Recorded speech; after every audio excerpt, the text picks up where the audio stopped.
Magandang umaga sa inyong lahat. Ngayon ay aking tatalakayin kung ano nga ba ang stereotype. Ano nga ba ang stereotype at ano ang mga kaugnayan nito? Ano nga ba ang stereotype?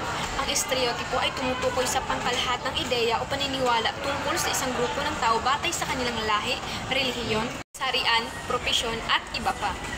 Narito ang ilang mga ugnay o kaugnay ng konseptong stereotypo at kung paano sila mauugnay. Una, description. Pangalawa, prejuisyo.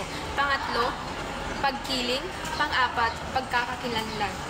Panglima, media at lipunan. At ang pang-anim ay kultura at tradisyon. Panghuli, ang pagtanggap at ang pag-unawa. Stereotypo ay maaaring humantong sa diskriminasyon kapag ginamit ito sa negatibong paniniwala o hindi patas na pagtrato ng tao o grupo. Ugnay ng stereotypo, ang prejuisyo ay nauugnay sa isang negatibong damdamin o saloobin ng isang tao kahit wala itong sapat na basihan.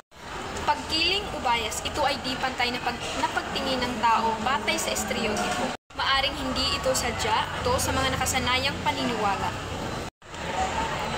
Ang stereotypo ay nakakaapekto sa kung paano natin nakikita ang ating sarili o ang iba. Halimbawa, kung ang isang batang babae ay laging sinasabing mahina ang babae, maaring makakaepekto ito sa kanyang kumpiyansa at pagkatao.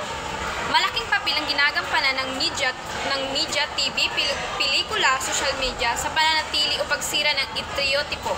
Nakikita natin sa media paulit-ulit na imahe kung ano dapat sa isang tao batay sa kasarian, paniniwala o kaugaliang bahagi ng kultura. Mahalaga itong suriin na kung ito ba ay makatarungan o nakakasama.